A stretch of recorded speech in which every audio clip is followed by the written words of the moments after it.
আপনাদের কি BSTR licence আছে? দেখান, একটু দেখানোর ব্যবস্থা করুন।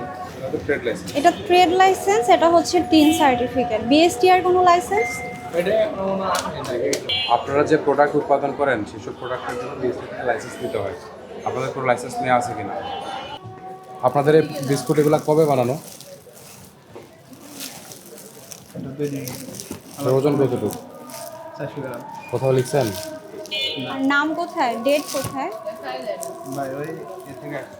এগুলো কবে বানাইছেন? প্রতিদিনই বিক্রি করা হয় বিশেষ করে। না বুঝবো সেটা কি ঠিক আছে, আপনারা তো একবার কমে বানানো হয়, যথেষ্ট সেটা পরিমাণে কম। সেটা কথা না। আপনার হচ্ছে আপনি একদিনটা একদিনে বিক্রি করেন, বাট জি। এখানে থাকতে হবে এটা ওজন কতটুকু, ঠিক আছে? তারপর থাকতে হবে হচ্ছে উৎপাদন কবে, মেয়াদ শেষ কবে, দাম কত, এই চারটা জিনিস ইনফরমেশন থাকতে হবে, ঠিক আছে? আমি এখন কেমনে বুঝবো এটা আজকে বানাইছেন না কালকে বানাইছেন? এটা আমাদের প্রতিদিন না না, এটা তো কোনো কথা না।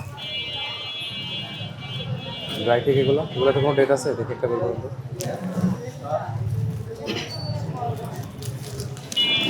কোনো ডেট দেওয়া নাই, কোনো মূল্য নাই, কোনো কিছু নাই। হ্যাঁ, কতদিন আগের তেল? রাত্রে আনছি। তেলের চেহারা তো দেখে খুব একটা মানে ভালো মনে হচ্ছে না। এটা কি তেল? এটা এখানে কেন? সুপার। সুপার মানে সয়াবিন তেল? হ্যাঁ, তেলের বোতল দেখান তো। এটা দিয়ে কি করেন? ওটা ওই যে পাতাগুলা জড়িয়ে, এখানে কেন এটা? ওটা মাল নামায় সেরে এনে রাখছে। তো পরিবেশ তো ভালো না।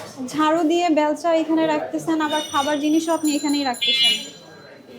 আচ্ছা শোনেন, আপনাদের প্রথম ফল্ট হচ্ছে আপনারা কোনোটাতে ট্যাগ লাগাচ্ছেন না, কবে উৎপাদন করতেছেন বা হচ্ছে ডেট কতদিন পর্যন্ত থাকবে।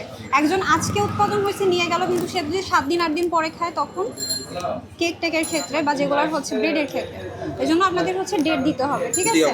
এটা মাস্ট করতে হবে। আর দ্বিতীয়ত আপনাদের এখানে হচ্ছে পরিষ্কার পরিচ্ছন্নতা ঠিকভাবে আপনারা মেনটেন করতেছেন না। ঘর ঝাড়ু দিয়ে ঝাড়ুটা বেলচাটা আপনি আটার পাশে রেখে দিচ্ছেন, এটা কিন্তু ঠিক হচ্ছে না। আপনাদের হচ্ছে বিএসটি থেকে দুইটা লাইসেন্স নিতে হয়। সেই দুইটা লাইসেন্স ইমিডিয়েটলি নিয়ে নেবেন। জি। আপনার আপনাদেরকে এখন আপাতত জরিমানা করা হচ্ছে না বা সতর্ক করে দিয়ে দেওয়া হচ্ছে, ঠিক আছে?